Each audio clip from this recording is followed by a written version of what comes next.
êtes les bienvenus encore une fois à la fac de sciences légales de Marrakech pour votre science algèbre 6 sur le thème groupe. Alors on a choisi quelques exercices parmi eux. L'exercice 1, on prend n un entier supérieur ou égal à 0 à n l'ensemble des éléments de Sn qui est connu sous le nom de groupe alterné d'indice n. Pour la première question, on va montrer qu'à n est un sous-groupe de Sn. On va décrire tous les éléments de A3 et ceux de A4. Et en supposant n supérieur ou égal à 2, on va considérer l'application de Sn dans Sn, qui est un sigma fois associé sigma fois tau. On va montrer que c'est une bijection et ça va nous aider de connaître le cardinal de Sn. Alors pour la première question, on va montrer que c'est un sous-groupe de Sn. C'est très simple, on a déjà l'identité et dans AN, donc c'est pas un ensemble vide. Et quand on prend le sigma dans AN, on sait que epsilon de sigma, c'est-à-dire la signature de sigma, et on sait bien que la signature est là, epsilon, il va de Sn vers Sn, le groupe de permutation. Donc N vient de rang N plutôt, qui a à sigma, on va associer epsilon de sigma. Epsilon de sigma, pardon, c'est pas si je vous corrige vers le groupe epsilon de sigma, normalement c'est moins 1 à la puissance I de sigma, où je pose I égale le nombre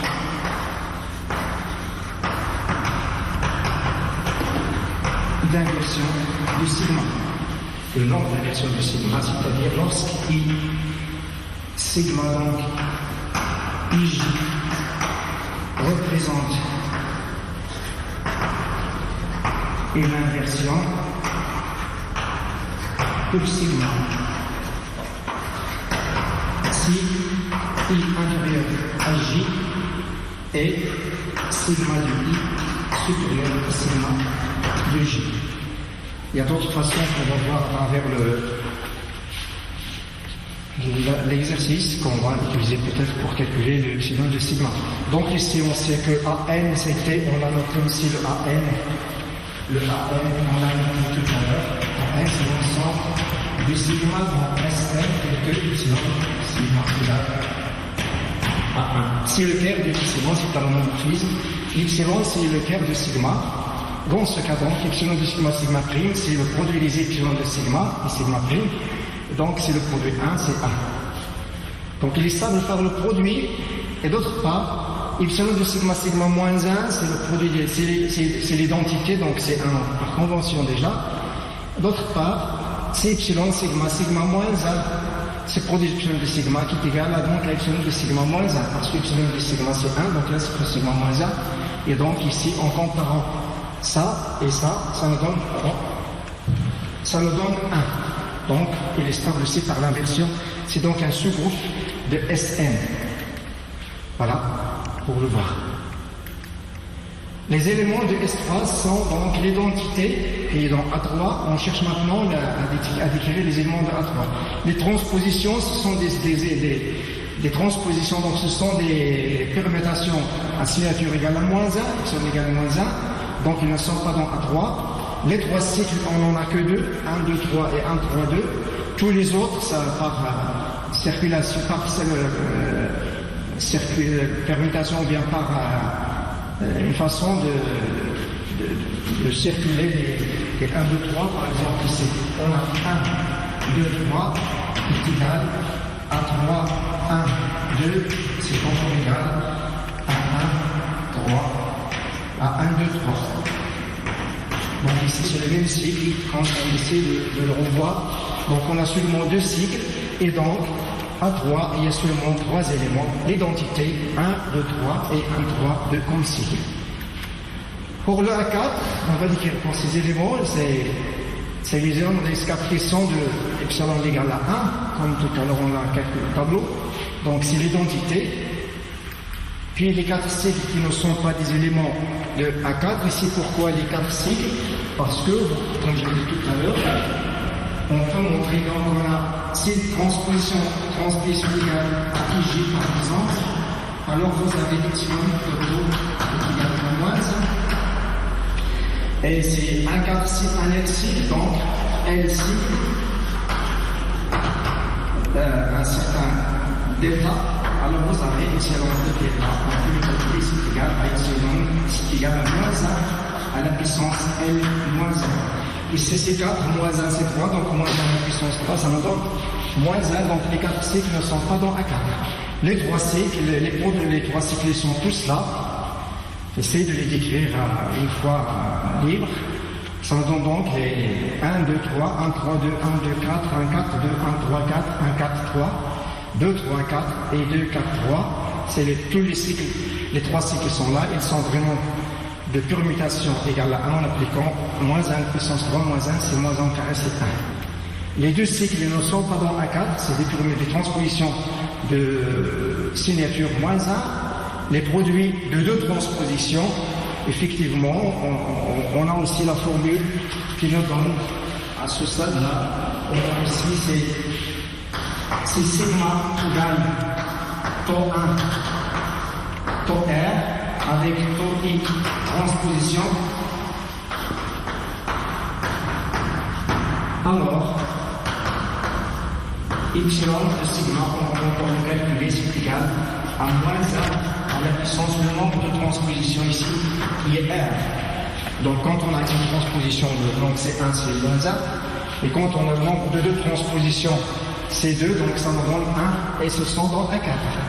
Donc finalement, nous avons A4, c'est l'identité, tous les 3 cycles et tous les produits de deux transpositions.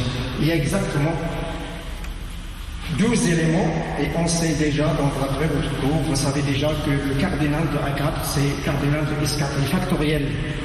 Donc 4, c'est 24, donc divisé par 2, ça nous donne 12 éléments au total.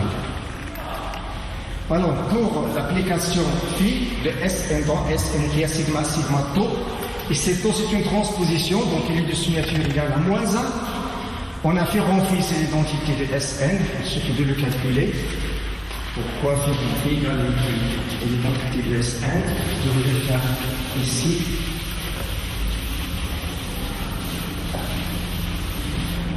Donc vous avez phi qui va de Sn vers Sn à sigma, qui correspond à sigma. Donc ici vous avez le taux. Transposition. Alors, phi de sigma, c'est égal à sigma, donc, pardon, à phi de sigma fois tau, et ça va être égal à sigma tau fois tau, donc ça va être égal, on utilise ici l'associativité du produit tau au carré, tau fois tau, donc tau de tau.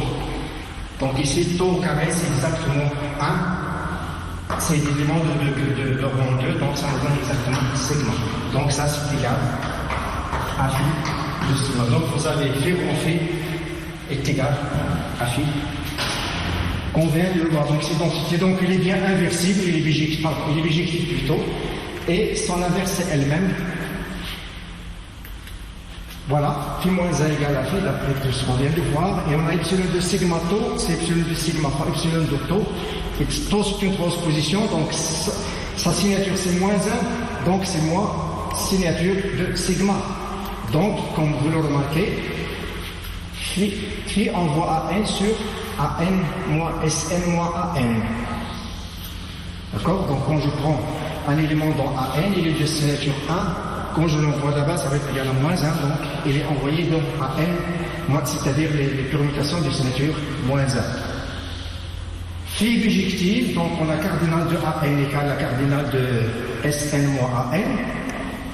Donc c'est une bijection, ils sont deux ensembles finis, ils sont équipotents.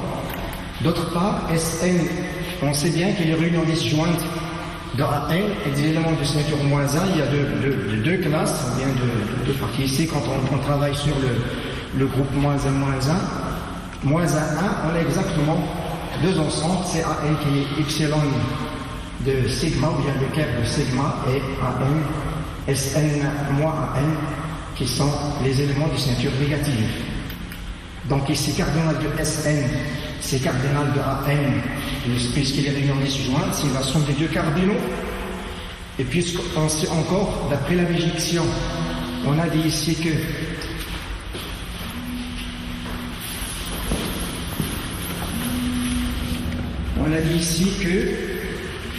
phi de An est égal à Sn moins An.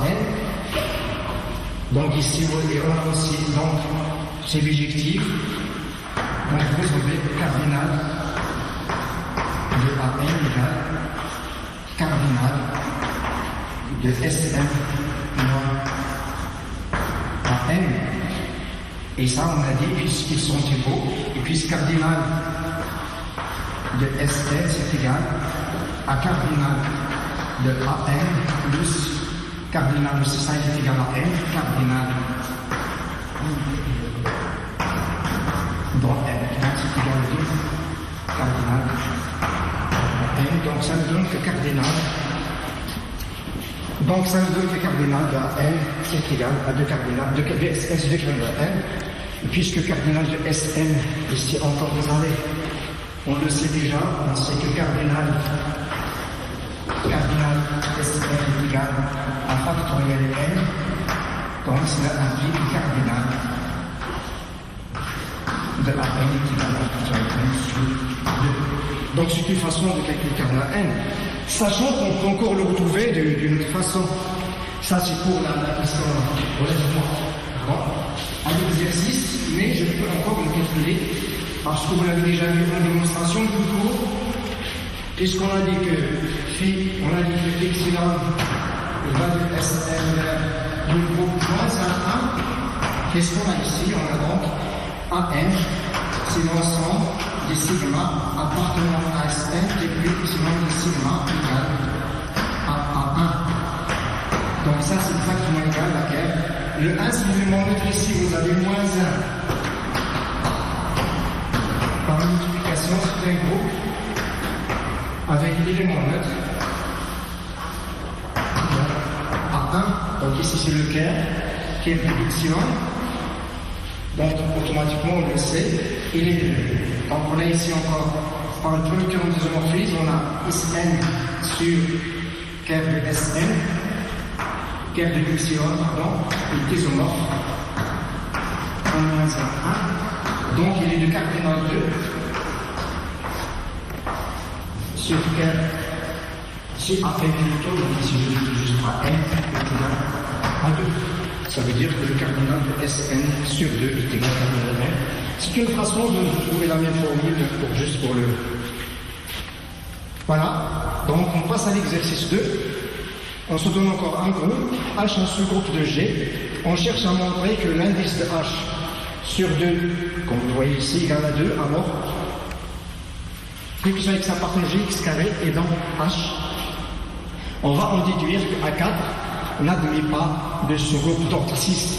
Se basant sur ce qu'on vient de voir et ce qui est tout à l'heure, on va le voir tout à l'heure que c'est pas tellement difficile. Donc pour AB dans G, on va montrer que l'ordre AB, l'ordre de BA, c'est le même, que G soit commutatif ou non. De même, si l'ordre de A est égal à 5, et qu'on a l'égalité A3, B égale BA3, alors on trouvera que AB est égal à BA, comme on l'a vu tout à l'heure. Bon, voilà, donc je passe à la première question. J'ai ici H sur 2, donc l'indice de H, c'est-à-dire l'ordre de H sur 2, G sur l'ordre de H égale à 2. On va montrer que les carrés de chaque élément de G est dans H. Donc X dans G, si X n'appartient pas à H, alors XH inter H égale à l'ensemble vide. C'est évident de montrer.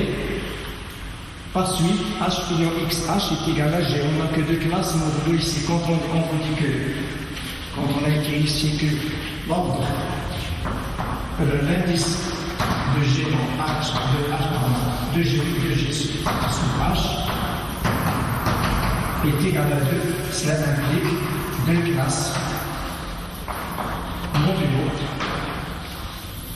H à droite 3, ou ce que vous voulez. Donc il y a exactement de classe ici, vous l'avez.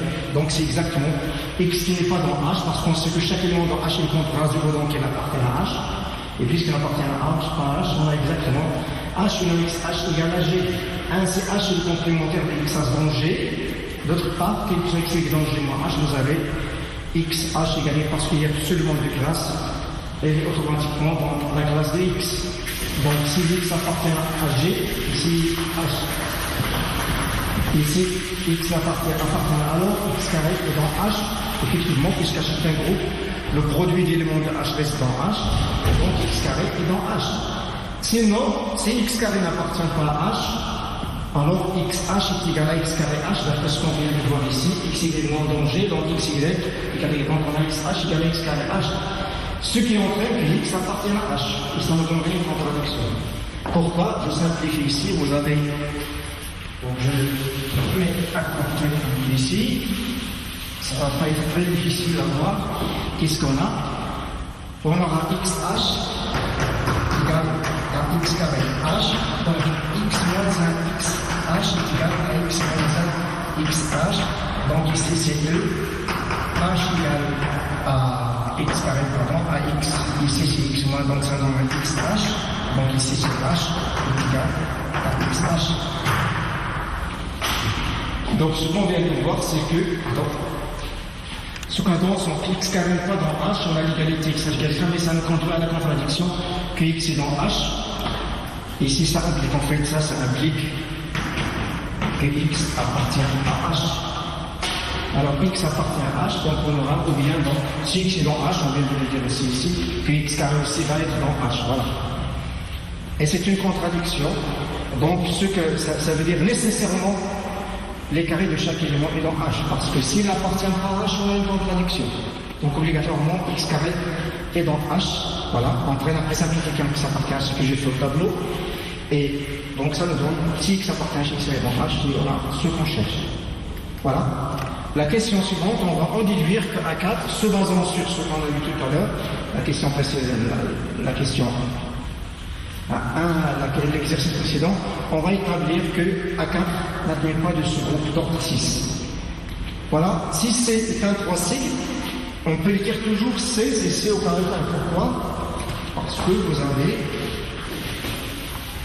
C élémentaire, ça, donc on ne peut pas rectifier sur le slide. Donc parfois on a besoin de faire appel au tableau. Alors ici, qu'est-ce qu'on a? On a dit C, c'est un 3 cycle. Donc ça implique C à la puissance 3 est égal à l'identité.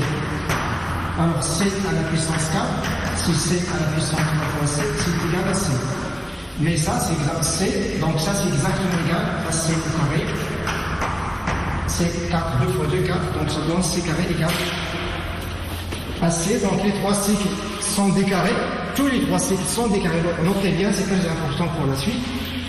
Les 3 cycles sont dans A4, pour soi A4 c'est les permutations de signature 1, donc ils sont dans A4 qui en sont dans cette signature c'est le quart d'y.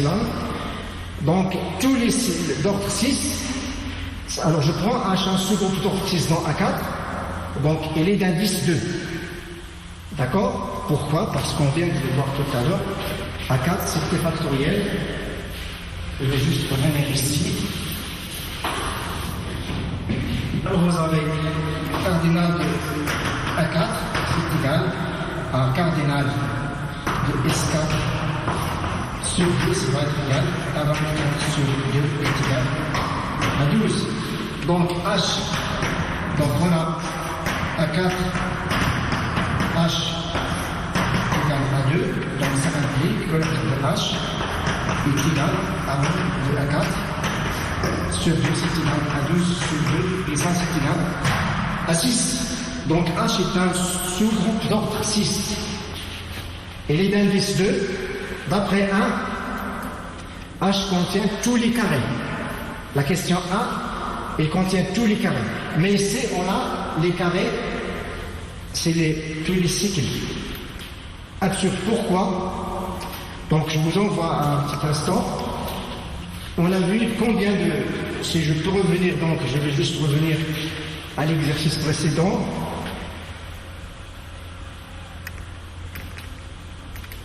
Pardon, donc je reviens un peu en arrière pour vous montrer ce qu'on a vu établi dans... Voilà. Voilà. C'était la question 2. Ici, vous le remarquez, on a combien de 3 cycles? On a 8 au total. 3 cycles au total, ils sont tous dans A4. Donc je reviens à ma question donc on les a énumérés tout à l'heure. On est dans A4, je reviens donc à ma question. Ici on a ce qu'on a utilisé pour vous montrer. Voilà. Donc on a montré que tous les carrés sont dans A4, en particulier les 3 cycles. Les 3 cycles ils sont en nombre de 8, mais H il est seulement d'ordre 6. Il est encore là. Donc il ne peut pas contenir 8 éléments parce que son cardinal est égal à 6, donc absurde. Un tel H ne peut pas exister. Donc A4 ne contient pas de sous-groupe d'ordre 6. Alors, on passe donc à la question 2. On prend 2 éléments A, B dans G, on cherche à montrer, peu importe G abélien ou pas, on va montrer que l'ordre de AB est égal à l'ordre de BA. Alors, pour tout cas dans N, celui-là, donc, vous avez AB à la puissance K est égal à 1. C'est AB à la puissance K, je vais l'écrire. C'est AB fois AB fois AB K fois est égal à 1. Et je vais essayer, donc, je vais isoler le A ici et le B de l'autre côté. Donc, j'ai exactement K moins 1 fois AB et j'ai AB de part et d'autre. Ce que je fais maintenant, ce que j'obtiens, alors, donc, c'est A fois BA à la puissance K moins 1 est égal à 1. Par suite, je vais écrire BK. Je vais multiplier ici par B moins 1, et ici je vais multiplier par A moins 1. Qu'est-ce que j'obtiens donc? Peut-être ça mérite un petit éclaircissement. Je vais l'ajouter ici, si vous voulez. Qu'est-ce que j'ai? J'ai A fois BA à la puissance K moins 1 fois B égale à 1. Donc j'obtiendrai A fois BA à la puissance K moins 1 est égal à B moins 1 fois B moins 1. Je vais ici par B moins 1, ici par B moins 1, je me donnerai ça exactement. De même, je vais multiplier par A moins 1, donc j'obtiens BA à la puissance K moins 1 égale, et j'ai multiplié à gauche, donc ça va être à gauche, B moins 1. C'est ce que j'ai là-bas. Donc ici, ça c'est exactement égal à B fois A. L'inverse, donc on sait que l'inverse, il commute les éléments. Lorsqu'on change un produit, on obtient cela. Donc je vais maintenant multiplier par l'inverse de cet élément. Donc ici, je vais multiplier à gauche ou à droite, si vous voulez. Donc j'obtiendrai BA fois BA à la puissance K moins 1 est égal à BA fois BA moins 1. Donc ça, c'est exactement égal à l'élément neutre de G. Donc ici, s'il vous plaît, si j'écris 1, c'est l'élément neutre de G. Quand par l'implication, parfois on dit le 1. C'est l'élément neutre de G, donc ça reste ici, donc fois c'est l'élément neutre de G. Parfois on le note 1 par simplicité plutôt de calcul. Donc on obtient exactement, c'est quoi ici? Moins 1, donc BA fois B moins 1, donc c'est BA à la puissance 4 égale à E. Donc BA égale à E, BA égale à E, donc ça nous donne l'ordre est le même. Dans ce cas-là, ce qu'on a obtenu, c'est BK. S'il vous plaît, ici, quand j'écris le 1, c'est l'élément neutre de G par simplicité, donc le calcul, c'est non, je garde l'élément neutre de G pour ne pas donc changer de notation. Donc on a l'ordre, puisque à chaque fois que j'ai AB à la puissance égale à 1, en particulier pour l'ordre, c'est le plus petit qui satisfait cette condition, donc ça nous donne exactement ce qu'on est en train de chercher. La question B, on prend AB donc j'ai toujours avec ordre A égale 5, avec A3, B égale B à 3. S'il vous plaît, ici, on cherche en côté AB égale à BA. Ce qui est important ici, c'est de vous apprendre les bonnes habitudes de calcul, les manières de calcul dans un groupe, c'est à les apprendre parce que c'est elle qui nous permet parfois d'aller de l'avant. Donc faites attention, c'est des petites questions mais qui sont bien ciblées pour nous apprendre comment jouer avec l'associativité, la multiplication, l'ordre et les puissances dans un groupe, tout cela est très important. Alors on nous donne ici un élément d'ordre 5 et tel que A3, B égale B à 3, on cherche quel commute, A et B commute, quel que soit B. Parce que B n'est pas donc contrôlé par une condition. Nous avons A3, B égale B à 3, on va multiplier par A3 à gauche. Donc ça deviendrait, quand ça devient A6B égale A3, B à 3. A3 fois A3, l'associativité, donc son A6B égale A3, B3. on a A5 égale à EG, c'est l'élément neutre de G, donc A5, et A6, donc il est égal à A, parce que c'est A5 fois A. A5 c'est EG, donc c'est A3 égale à A, donc ça nous donnerait A3B, ce qui est ici, A3 fois A3B égale à AB. J'ai utilisé ce côté-là. A6 égale à A, donc ça nous donnerait A3 fois A3B égale à A. Je la note dièse. Puis j'ai encore A3B, A3, c'est là, il est là-bas, donc ça est égal à 3B fois A3. Et je sais, d'après l'hypothèse, A3B égale B A3. Donc je vais remplacer par sa valeur, donc ça nous donnerait celui-là, A3B c'est B A3, donc ça devient B A3 fois A3. Et ça nous donnerait A3B égale B A3 comme hypothèse. Alors ça nous donnerait quoi? A3 B A3 qui est là, ça nous donnerait B A6. Donc c'est B A parce que on revient à la même hypothèse, A5 égale A6, A6 égale à A, A5 égale à EG, donc ça donnerait A3 B A3 égale à B fois A6 égale à BA. Donc rassemblant les deux conditions, vous avez A3 B A3 égale BA et B A3. Et la même chose, A3 B A3 qui est égal à ça encore est égal à AB, donc ça nous donne AB égale à BA, et c'est ce qu'on cherche. Notez bien, B elle est quelconque, ça veut dire réunissant, donc rassemblant ces deux propriétés, l'hypothèse pour A, et le commute avec tous les éléments de G, donc on va dire qu'il est dans le centre de G en quelque sorte. Là, merci donc pour cette édition, et à la prochaine, Inch'Allah.